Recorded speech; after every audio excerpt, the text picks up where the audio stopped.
to demonstrate how to play this year's Winter Workshop group project game.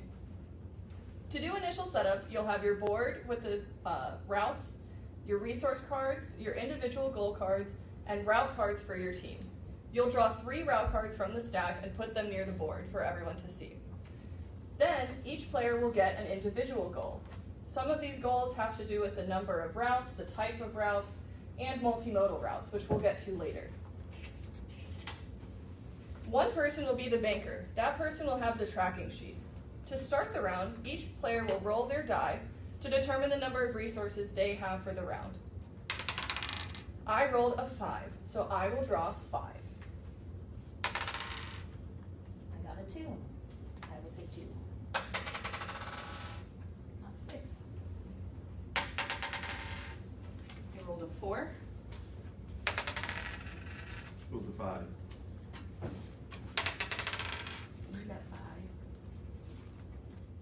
Each person is responsible for their resources, so we'll go around and tally how much the group has as a whole. I have 2 money. I don't have any money. 3 money. 1 money. 1 money. 1 money. We have a total of 8 money. I have 0 right-of-way. I have 2 right of way. 1. 0. 1 right of way. 2.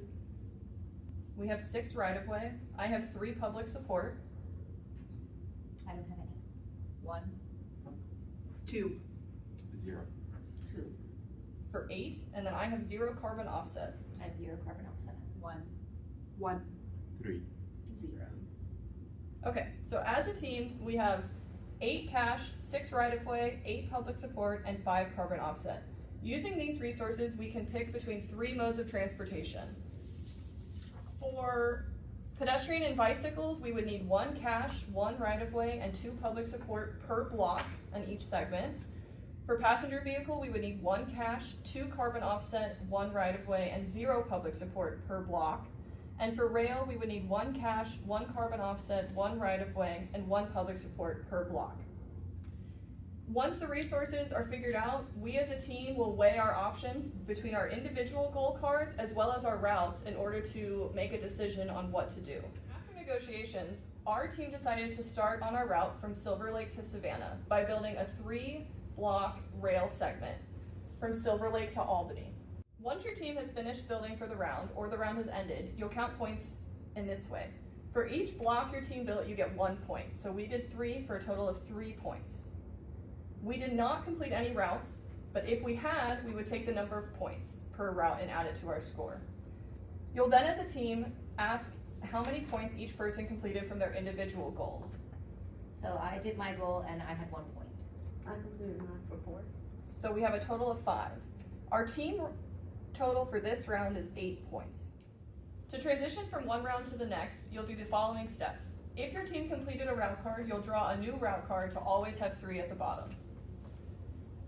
Then, each player will draw a new individual goal card. If you've completed your goal card, you'll flip it over to indicate that it was completed. You can only have 3 active individual goals at a time, meaning you can discard if you're about to go over 3.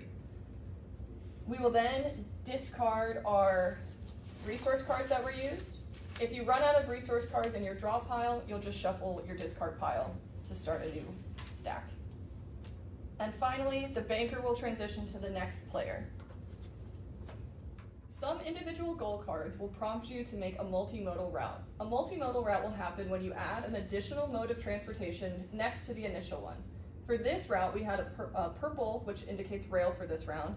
So if we were to add a passenger vehicle, which is orange here, that is now a 3-segment multimodal, a 3-length multimodal segment. So that could complete different people's individual goal cards. At the end of the game, the group project committee will look at everyone's group boards and tally up the longest rail route, the longest passenger vehicle route, and the longest bike ped route, as well as the longest multimodal route. And those will have some heavy points that could sway who wins the game. There will be multiple types of winners for the game. The team that has the most points, each member of the team will win a gift card, and then